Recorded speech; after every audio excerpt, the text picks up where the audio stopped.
Ya, vamos a seguir con la información de la economía.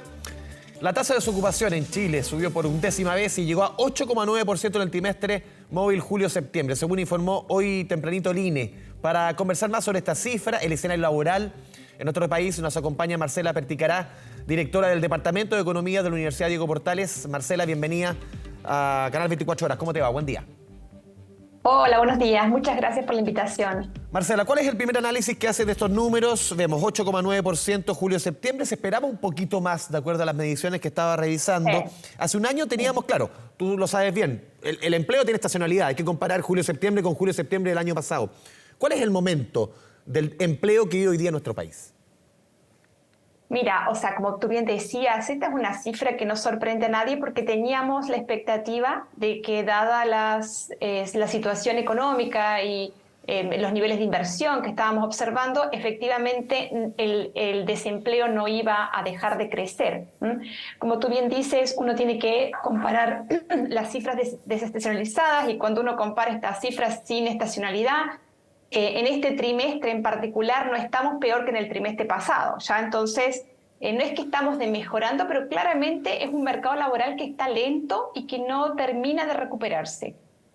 En el fondo, en cuanto a generación de empleo, ¿cómo ven los números? Porque hay que comparar, claro. Y la tasa de crecimiento interanual de empleo fue solamente 2%, que es muy bajo en relación a cómo creció la oferta laboral, ¿no es cierto? Recordemos que la oferta laboral en Chile, si bien había recuperado niveles prepandemia, igual para ciertos grupos seguía estando un poco deprimida. Entonces, es razonable también pensar que estos grupos, en particular por las mujeres, sigan poniendo un poco de presión en el mercado laboral. Sí, quiero concentrarme justamente, perdón Marcela, en el tema que tú mencionas, mujeres, porque el nivel, claro, el crecimiento en total global es bajito, 2%, pero es mucho mayor en mujeres que en hombres, tanto en el mercado formal como en el mercado informal. ¿Qué es lo que nos dice eso? Yo creo que nos dice, no te olvides que lo que hace la pandemia fue desplazar abruptamente a ciertos segmentos de mujeres en sectores que fueron particularmente afectados por la cuarentena, ¿ya? Entonces, algunas de estas mujeres tuvieron problemas para volver a trabajar. Entonces, recordemos que son fundamentalmente mujeres que trabajan en el sector servicios y es el sector servicios que justamente también sufrió el mayor embate de la tecnificación, o uno de los que sufrió, ¿no es cierto? Entonces, tal vez estamos viendo una cierta reconversión de estos grupos, lo que sería una muy buena noticia, pero habría que ver que esta tendencia se consolide. Tú mismo me lo dijiste. Esto no deja de ser una encuesta, a veces uno puede tener algunos comportamientos anómalos en algunos trimestres y uno lo que tiene que ver es que la tendencia sea la misma. Lo decía recién el encargado del INE, quedan todavía 450.000 empleos por recuperar de acuerdo al nivel de ocupación que teníamos prepandemia, para ir comparando peras con peras de alguna forma. ¿Qué nos dice eso? Cuando tenemos casi 500.000 empleos menos, porque incluso economistas como David Bravo hablan de una emergencia laboral no declarada. ¿Cómo lo ves tú? Yo creo que efectivamente debiéramos poner ojo en qué grupos en particular fueron los que menos tuvieron esta capacidad de recuperación. Y este es uno de los grupos, mujeres. Y una buena noticia que no vi que nadie hasta ahora la haya dado es que las tasas de crecimiento del empleo fueron mucho más fuertes en los grupos más viejos, con de mayor edad.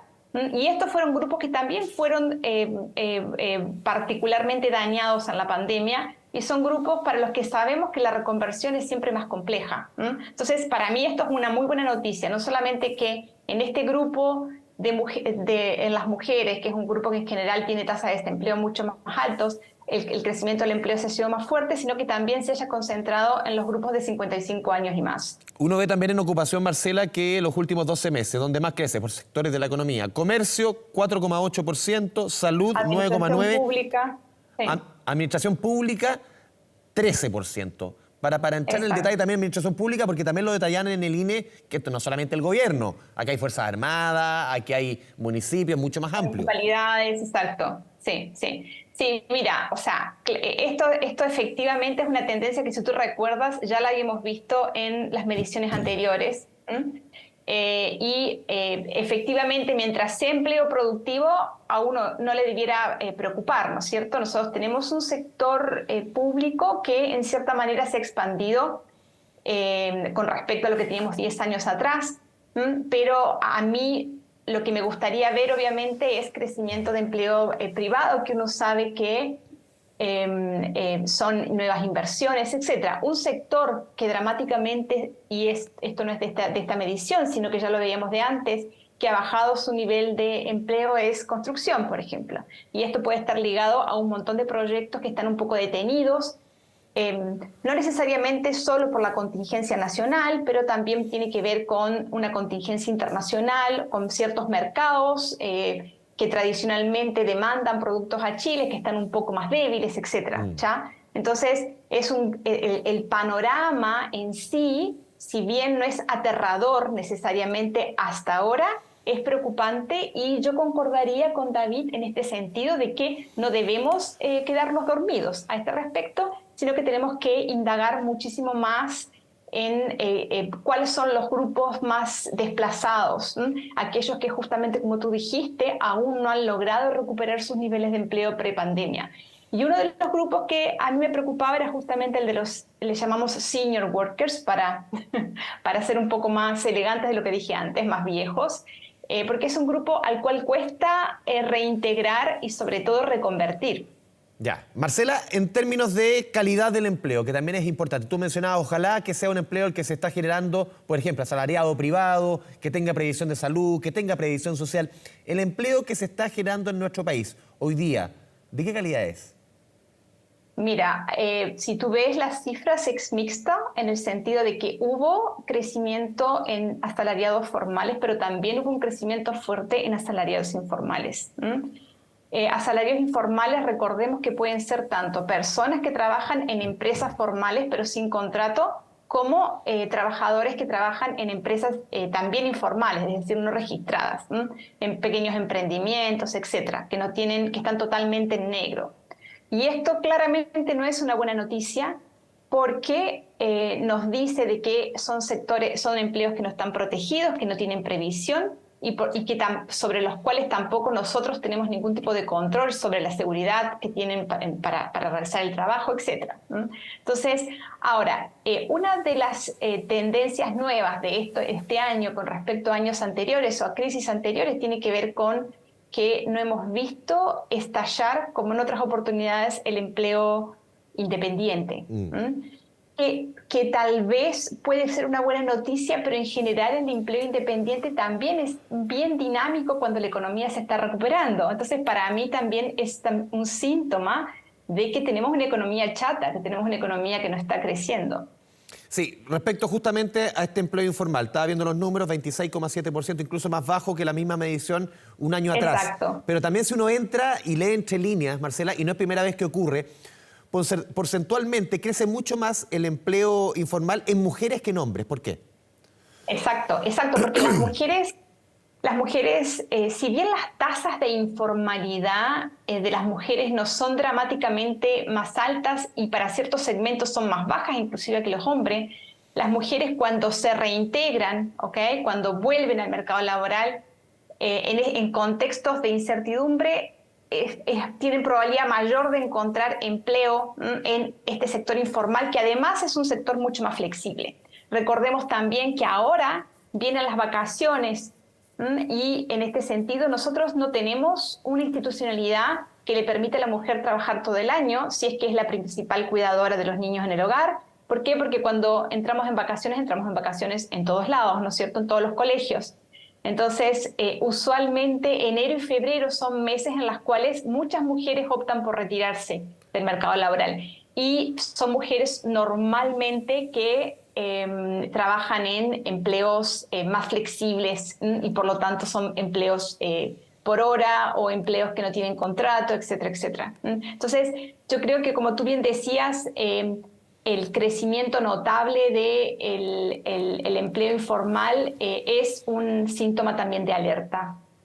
Sí, Marcela, también respecto a lo que viene de aquí en más para adelante, muchos pensaban que podríamos ubicarnos en un empleo cercano o a futuro ubicarnos en los temidos 2 dígitos, de un 10%. Ya hay varias regiones del país, Coquimbo, el Ñuble, que están en los 2 dígitos, no a nivel nacional. Este 8,9, esta pequeña caída si lo comparamos trimestre con trimestre, es una señal de que, ojalá no sea así, pero que no vamos a llegar al 10% a los 2 dígitos de desempleo? Mira, yo creo que es bastante poco razonable pensar que vamos a llegar a 2 dígitos siempre y cuando continuemos en esta senda, ¿no? Como te digo, tenemos una economía de caída, pero no esperamos tener ningún shock negativo particularmente fuerte en los próximos meses. Entonces, yo más bien me inclino que pase lo que ha pasado en otros contextos de economía debilitada, que tenemos un mercado laboral lento. Algunos trimestres nos sorprende un poquito para arriba, otros trimestres nos sorprende para abajo, pero que no veamos nada tan dramático. Yo de todas maneras miraría bien lo que nos arroje el próximo trimestre la encuesta de empleo y desempleo de la Universidad de Chile, porque tradicionalmente Que es el Gran Santiago. esta nos indica, el del Gran Santiago, claro, esta nos indica un poco qué va a pasar a futuro. Es como que nos da el lead más o menos de un par de periodos de lo que vamos a observar en la encuesta de empleo de general. Sí, o sea, definitivamente, y me quedo con varios conceptos que has entregado, Marcela, durante esta entrevista, y lo cruzo incluso con las cifras de crecimiento que vamos a tener pasado mañana con Limasec. Una economía que se ve lenta, una economía que se ve chata, una economía que está estancada, ¿no? Exacto, exacto. Y como tú bien dices, el problema fundamental es que no tenemos grados de libertad para enfrentar ningún otro shock. Y a eso me refería con que, o sea, algún otro golpe nos puede descolocar y efectivamente llevarnos a los 2 dígitos en tasa de desempleo.